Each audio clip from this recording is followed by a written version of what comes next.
Justin Bonsignore felt the heat and ultimately choked during the final laps of the Thompson or the World Series 150 presented by FlowSports.com at the Thompson Speedway Motorsports Park. With about 13 laps to go, the final restart, Bonsignore was in second place behind Ron Silk. The two had come into the race just 2 points separated in the championship battle, with just this race and the race at Martinsville left in the season. And it looked like we were going to have a huge duel to the end here to see who was going to win.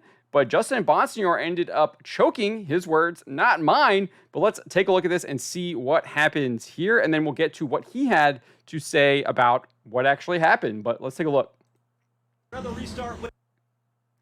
And see here, they're coming to the green flag, and he just doesn't go. Pulls down to the bottom, blocks Lutz, loses tons of track position. I think he eventually falls back to 17th.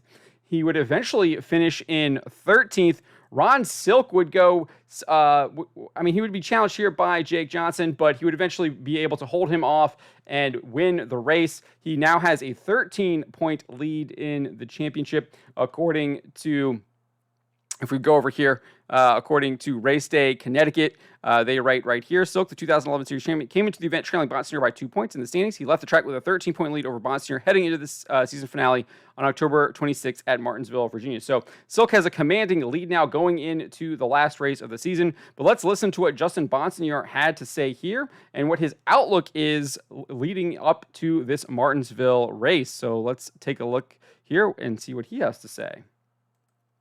Just somehow ended up pulling the shifter up and basically into reverse. I don't even know how. I've never done that in my life.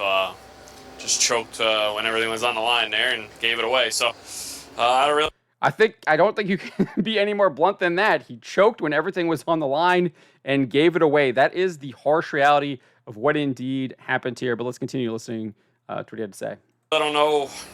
I don't have an answer besides just choked, and it's pretty embarrassing on my part. But it happens. We were probably going to have a good battle there at the end. He was a little better than us, but our car was starting to free up. And if we could have just stayed green, maybe my car would have burned the tires off a little better. But all in all, even if we run second, it still would have been a good day. And went into Martinsville with a shot, and now I kind of screwed myself there. But we'll just try to go to Martinsville and win the grandfather clock and see what happens. Is it a product of kind of how this track races, knowing how aggressive you need to be on the restarts if you want to hang with him? Yeah, for sure. He's very good at timing starts and being, very tough, when I'm leading. And I was trying to do the same there, and I just really don't know how it happened. I thought it broke. That's what took me so long to figure out what it was. It took all the way off at 2. I kind of smacked the shifter, and it went back down where it was supposed to be into the low-high section and got it in high, and then it was fine. So just an absolute choke job on my part, and we'll go on to the next one.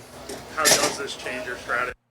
So that's what Justin Bonsignore had to say about what happened. He goes on later in the interview basically saying, hey, no holds bar. We're not going to hold anything back. We're going to go win. We're going to win that grandfather clock. Basically reiterated what he had already said. So should be a good head-to-head match between Ron Silk and Justin Bonsignore. Obviously, Silk has that 13-point margin now. He has a little bit of room for margin for error, but he still is going to have to keep that silver bullet clean and bring it home. But you heard it from Justin Bonsignore. He choked, and when it was all on the line. And that's all she wrote. Ron Silk now has a commanding lead heading into Martinsville. We'll see what happens as the NASCAR Whelen Modified Tour closes out its season at Martinsville, Virginia. I believe, let's go over here. I think we have the... October 26th is when they will be at Martinsville, Virginia Speedway. So that should be a great race. Looking forward to seeing them there. And we'll see what happens if Justin Bonsignore can win that grandfather clock and take home that championship, or if Ron Silk will hold him off and win it himself for his, I think it'll be his second championship if he wins. And I think if Bonsignore wins, it'll be his 6th, if I'm not correct. So what do you make of Bonsignore's comments there? Let me know.